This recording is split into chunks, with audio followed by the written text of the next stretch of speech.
नमो विष्णुपदाय कृष्णप्रेष्ठाय भूतले श्रीमते भक्तिवेदांत स्वामिनिति नामिने नमस्ते सारस्वते देवे गौरवाणी प्रचारिणे निर्विशेष शून्यवादी पश्चात्य देश तारिणे हरे कृष्णा कृष्णा कृष्णा हरे हरे हरे राम राम राम हरे हरे।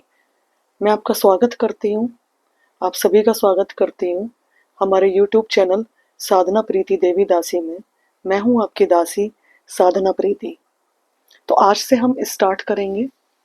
श्रील प्रभुपाद जी द्वारा लिखित पुस्तक है जन्म और मृत्यु से परे। तो इसको हम कवर अप करेंगे सर्वप्रथम।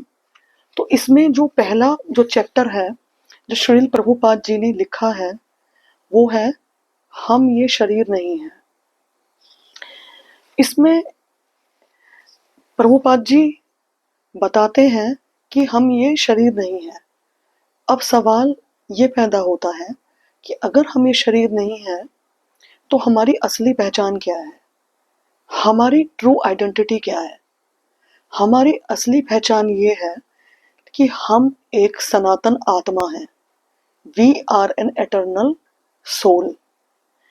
अब इसमें दूसरा सवाल ये पैदा होता है कि आत्मा का लक्षण क्या है। शरीर में आत्मा की उपस्थिति को कैसे बताया जा सकता है कि शरीर में आत्मा विद्यमान है। तो प्रभुपाद जी इसमें आगे बताते हैं कि आत्मा की उपस्थिति का लक्षण चेतना है। चेतना का मीनिंग होता है कॉन्शियसनेस।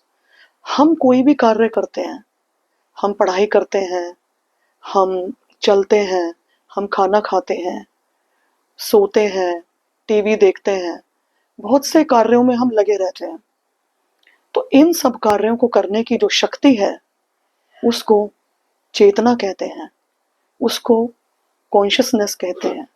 और वो जो चेतना है वही आत्मा का लक्षण होता है।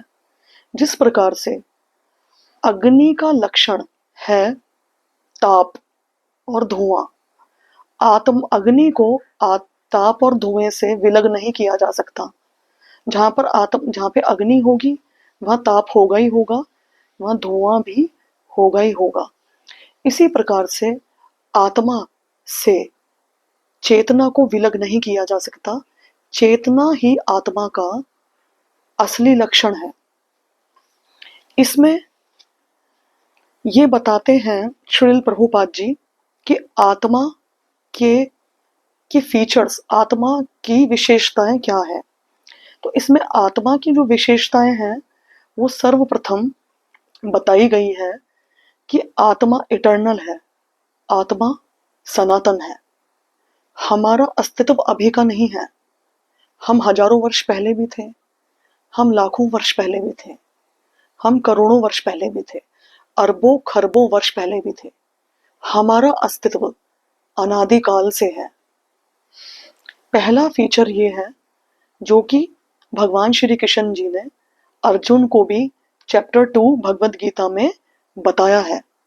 भगवान श्री कृष्ण जी अर्जुन से कहते हैं, हे भरतवंशी, शरीर में रहने वाला देही आत्मा सनातन है और उसका कभी भी वध नहीं किया जा सकता।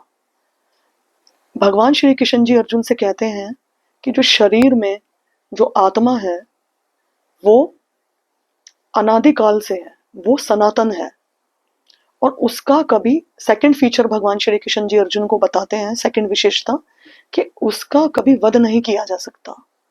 आत्मा को कभी भी मारा नहीं जा सकता है, ना ही जलाया जा सकता है और ना ही काटा जा सकता है। तो ये सेकंड विशेषता भगवान श्री कृष्ण जी ने अर्जुन को बताई है। भगवान श्री कृष्ण जी आगे अर्जुन को कहते हैं कि अतः तुम्हें किसी भी जीव के लिए शोक करने की आवश्यकता नहीं है।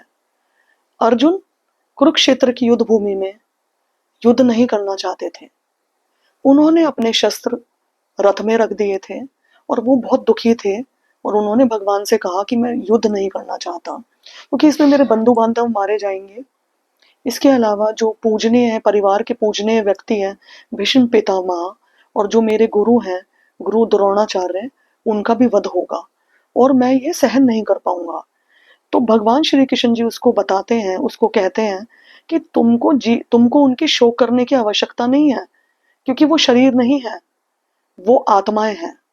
और जो जो उस शरीर रूपी रथ में सवार है, और उन आत्माओं का वध नहीं हो पाएगा, उनका आगे भी अस्तित्व बना रहेगा।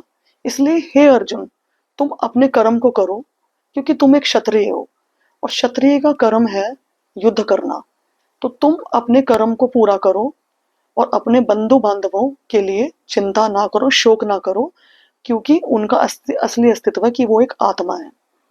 अब तीसरा जो विशेषता है, तीसरी विशेषता भगवान श्री कृष्ण जी ने भगवत गीता में बताई है, जो आत्मा का आकार है। आत्मा को हम अपनी आंखों से देख नहीं सकते हैं, इसीलिए लोग आत्मा के अस्तित्व को ही नकारते हैं। ये कारण क्या है कि लोग इस बात को स्वीकार नहीं करते कि मैं एक आत्मा हूं और मैं अनादिकाल से मेरा अस्तित्व है। उसका कारण विशेष ही ये है कि आत्मा को देखा नहीं जा सकता। आत्मा को देखा नहीं जा सकता क्योंकि आत्मा का जो माप है, जो साइज है, वो अत्यंत छोटा है।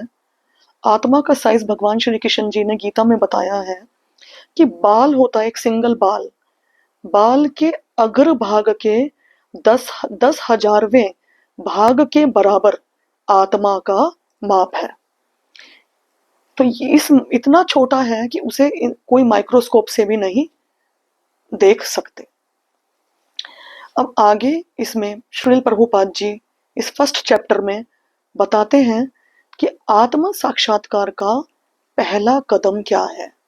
अगर कोई स्पिरिचुअलिज्म को अपने जीवन में उतारना चाहता है, अगर कोई आध्यात्मिक जीवन को अपनाना चाहता है, तो उसको ये सबसे पहले स्वीकार करना होगा सर्वप्रथम कि वो एक शरीर नहीं है।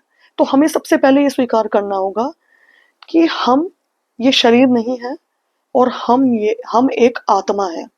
ये आत्म साक्षात्कार का या स्पिरिचुअलिज्म का पहला कदम है। और यह अनुभव करना उन मनुष्य के लिए अनिवार्य है जो मृत्यु को लांघकर इस लोक से परे वैकुंठ लोक में प्रवेश करना चाहते हैं। जो वैकुंठ लोक में जाना चाहते हैं, वैकुंठ लोक में प्रवेश करना चाहते हैं, उनको ये बात सर्वप्रथम स्वीकार करनी होगी कि मेरा असली अस्तित्व ये है कि मैं एक शाश्वत आत्मा हूं। मेरा अस्तित्व अनादि काल से है। सदैव हमें स्मरण रखना होगा कि हमारा असली अस्तित्व है कि मैं एक आत्मा हूं। भगवत गीता हमें बताती है कि ये शरीर ही सब कुछ नहीं है। ये शरीर तो भौतिक तत्वों से बना हुआ है। वो भौतिक तत्व क्या है? मिट्टी, जल, अग्नि, वायु और आकाश। और बाद में ये शरीर इन्हीं तत्वों में विलीन हो जाता है। लेकिन भगवत गीता बताती है कि ये भौतिक शरीर ही सब कुछ नहीं है। इन भौतिक तत्वों के संयोग के परे आत्मा है, और उस आत्मा का लक्षण क्या है? चेतना। इसमें आगे बताते हैं श्रील प्रभुपाद जी, चेतना को नकारा नहीं जा सकता। बिना चेतना के शरीर मुर्दा है। जैसे ही शरीर से चेतना बाहर निकल जाती है, मुंह बोल नहीं सकता, आंख देख नहीं सकती है और कान सुन नहीं सकते हैं। इस बात को एक बच्चा भी समझ सकता है। यह एक सत्य है कि शरीर के जीवित रहने के लिए चेतना नितांत रूप से अनिवार्य है। ये चेतना क्या है? जैसे ताप अथवा धुआं अग्नि का लक्षण है, वैसे ही चेतना आत्मा का लक्षण है। तो चेतना सिद्ध करती है कि एक शरीर में आत्मा विद्यमान है। जैसे ही वो चेतना या आत्मा शरीर से निकल जाएगी, तो उसके बाद शरीर मुर्दा हो जाता है। इसमें आगे श्री प्रभुपाद जी बताते हैं हमें, चूंकि हम आत्मा को अपनी स्थूल इंद्रियों से अनुभव नहीं कर पाते हैं, इसलिए हम उसके अस्तित्व को नकारते हैं। मनुष्य ये स्वीकार नहीं करता कि उसकी रियल आइडेंटिटी ये है कि वो एक शाश्वत आत्मा है। उसकी वजह ये है क्योंकि आत्मा को इन स्थूल इंद्रियों से देखा नहीं जा सकता। परंतु वास्तव में ऐसी अनेक चीजें हैं जिन्हें हम देख नहीं सकते हैं।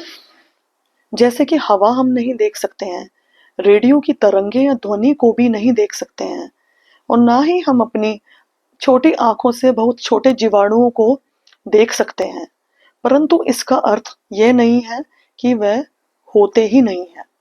जिस प्रकार से हम हवा को नहीं देख सकते, रेडियो की तरंगे या मोबाइल से जो वाइब्रेशंस निकलती हैं हम उनको नहीं देख सकते, या फिर जो छोटे छोटे जीवाणु होते हैं हम उनको अपने नेत्रों से नहीं देख सकते।